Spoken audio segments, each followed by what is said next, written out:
हिंदू धर्म का अपमान करना आज राजनीतिक संगठनों का एक मुहिम सा चल गया है, जिसको किसी भी दल का नेता हो, चाहे वो सपा का नेता हो, चाहे वो बसपा का नेता हो, चाहे इंडिया गठबंधन का नेता हो, हमारे हिंदू धर्म को अपमानित करके ही वोट बैंक की राजनीति करना चाहते हैं। उनको सिर्फ सत्ता का ही लालच है, सिर्फ सत्ता में आने का ही लालच है, और वो इस वजह से खाली वो हिंदू धर्म को अपमानित करना चाहते हैं, अपमानित करते रहते हैं। समय समय पे कई ऐसे दलों के नेता के बयान आते हैं कि वो सिर्फ हिंदू धर्म को एक टारगेट करते हैं कि हाँ, हिंदू धर्म में ये कमी है या ये कमी है। कोई इसको एड्स के रूप में बता देता है। अभी दक्षिण भारत के स्टालिन ने इसको कोढ़ के रूप में बता दिया। कोई कहता है हिंदू धर्म को समाप्त कर देना चाहिए। अभी ए राजा ने ये कहा कि मतलब एड्स हमारा सनातन धर्म एड्स के रूप में है। हम किस तरह से अपने धर्म की रक्षा करें, इसके लिए हमको खुद शुरुआत करनी चाहिए, जिसके लिए हमें इनको लोकतांत्रिक रूप से जब हम अपने मतों का प्रयोग करें तो इनको इस बात का जवाब जरूर देना चाहिए कि सनातन धर्म का अपमान हर एक हिंदू परिवार का अपमान है, हमारे धर्म का अपमान है, जिसके कारण हम आपको सत्ता में नहीं पसंद करना चाहते। सत्ता का सपना देखने के लिए चाहे नीतीश कुमार हो, चाहे ममता बनर्जी हो, चाहे अखिलेश यादव जी हो, वो सिर्फ मुस्लिम तुष्टीकरण और मुस्लिम वोट बैंक की राजनीति के लिए सनातन धर्म को अपमान करते हैं। खुद ना करते हुए अगर आपकी पार्टी से कोई बयान देता है तो क्या आप उसके जिम्मेदार नहीं है? चाहे वो स्वामी प्रसाद मौर्य जी हो, चाहे कोई भी हो, किसी दल का नेता हो, आप खाली अपने विचार रखने के लिए सनातन धर्म का अपमान करते हैं। क्या हमारे सनातन धर्म में इतनी कमियां हैं जिसको आप रामचरितमानस में कमियां निकालते हैं, उनकी कही हुई उसमें पंक्तियों में कमियां निकालते हैं? क्या धर्म हमारा सिर्फ राजनीति रह गया है? हमें इन सब बातों को समझना चाहिए। हमें हिंदू भाइयों को ये समझना चाहिए कि हमारे धर्म की रक्षा के लिए कोई दूसरा नहीं आएगा, हमको स्वयं आना पड़ेगा। हमें ऐसी सरकार रखनी है, हमेशा ऐसी सरकार रखनी है जो हमारे हिंदू धर्म की रक्षा कर सके, हमारे हिंदुत्व की रक्षा कर सके, हमारी परिनीतियों की रक्षा कर सके, हमारी नीतियों की रक्षा कर सके। हम ये हमेशा चाहेंगे कि हमारे सनातन धर्म का अपमान कोई ना कर सके। इसके लिए हमें सशक्त निर्णय लेने होंगे। हमें अपने वोटों को सही जगह उपयोग करके सही बात मायने में जवाब देना चाहिए।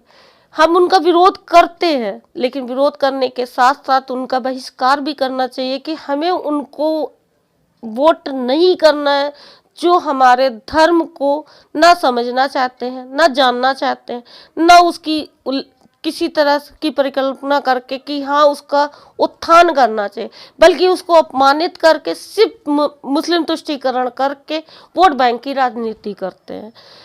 आने वाले समय में, आने वाले दिनों में अक्सर करके देखा जाता है, आज राजा रामचंद्र जी का भव्य मंदिर का निर्माण हो रहा है अयोध्या में। कितने कांग्रेसियों ने, कितने दलों ने, कितने और नेताओं ने निमंत्रण को अस्वीकार कर दिया, वहां जाने से बचने लगे।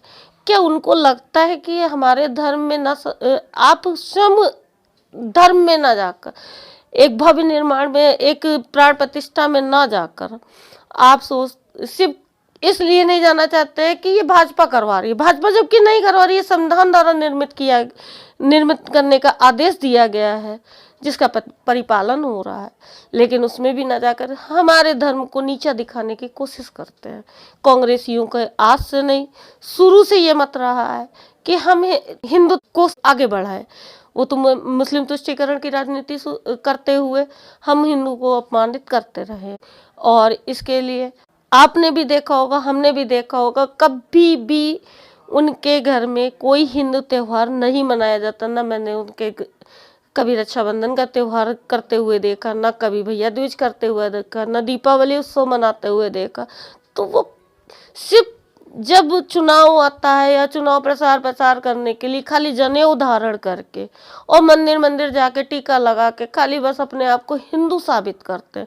क्या आपको लगता है कि ऐसे हिंदू बनने वालों को हम सत्ता पर आसीन करा सकते हैं? क्या वो उनको प्रधानमंत्री बनने के लिए मौका दे सकते हैं? लेकिन नहीं, हम लोगों की सोच जातियों में बांट के, विभक्त करके, एक दूसरे से, हिंदू धर्म से अलग करके कि हाँ हम जातियों में बटे हुए हैं। जाति पहले नहीं है, धर्म पहले है।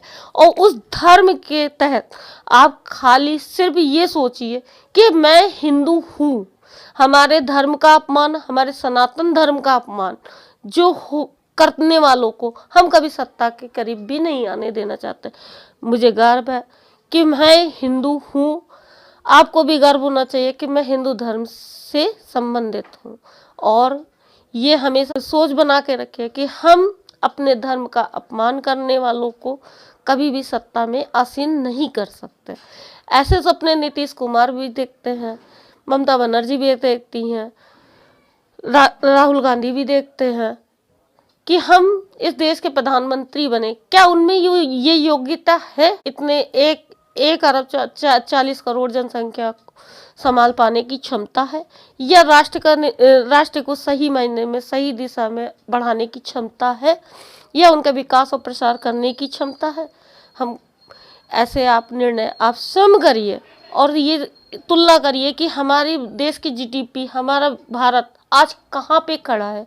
लोग उसके मोदी जी के आगे, क्योंकि उनका प्रतिनिधित्व इतना अच्छा है कि नतमस्तक होते हैं, और उनकी हर देश में बड़ाई होती है कि उनकी जो राजनीति है, कूटनीति है, मित्रता है, जो भी निर्णय लेते हैं देश के हित में लेते हैं और हमेशा और देश को लेके भी चलते हैं। ऐसा नहीं है कि खाली सिर्फ अपने लिए या अपने देश के लिए या अपने किसी विचारधाराओं को किसी पे थोपते नहीं।